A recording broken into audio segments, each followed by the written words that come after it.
Wala ba kayong kontak sa isa't isa? Gawin ito sa kanya. Isipin siya bago ka matulog upang agad siyang kumontak sa iyo at talagang hindi siya makakatulog hanggat hindi kanya nakakausap. Hello mga guys, kumusta kayo? Panibagong araw, panibagong video na naman tayo. And sa araw na ito ay isa na namang video ang aking ituturo sa inyo na simpleng gabay o simpleng pamamaraan na makakatulong sa atin. At bago ang lahat, gusto ko lang mag-disclaimer sa mga taong hindi naniniwala at hindi gusto ang mga kagaya nitong video. Please skip this video at maghanap kayo ng videos na gustong-gusto nyo dahil ang video na ito ay para lamang ito sa mga taong naniniwala and gusto mag-try. Sa lahat po ng mga nagko-comment dito sa aking video dito sa loob ng aking channel, mag-ingat sa lahat ng mga nagre-reply sa inyo na dinadala kayo sa kanilang WhatsApp and Imo app upang makaiwas po tayo sa scam. Ngayon po ituturo ko sa inyo paano tayo kukontakin ang taong minamahal natin. Kadalasan kasi sa atin ay minsan ay kapag malayo ang ating minamahal sa atin ay agad natin silang namimiss at gusto natin na lagi tayo nilang kinakausap o lagi tayong tinatawagan. Ito ay isang pamamaraan upang lagi tayong kontakin ng taong minamahal natin. Ang ihanda lamang natin dito is ang sarili lamang. Wala tayong dapat na ihanda kundi sarili lamang natin at wala tayong dapat na gamitin.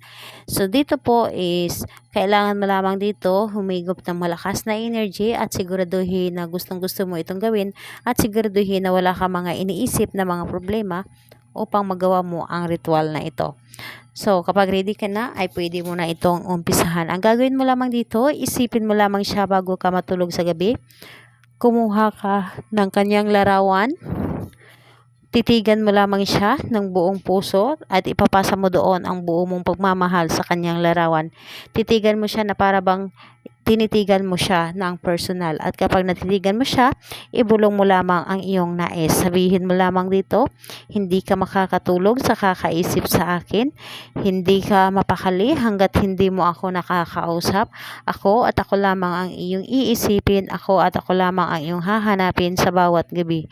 Sa bawat pagtulog mo, ako ang gusto mong makasama. Sa bawat araw mo at oras mo, ako lamang ang gusto mong makita. So gawin mo lamang ito at isipin mo lamang siya at asahan ninyo ay mararamdaman niya ang iyong ginawa at sobrang hindi siya makatulog at lagi siyang kakabahan dahil sa iyo.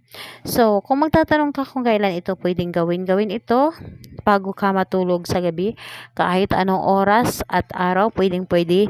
As long na tahimik ang paligid, mas maganda na gawin mo ito na tahimik ang paligid upang hindi ka ma-distract and mas mabilis kang mapapakinggan ng universe.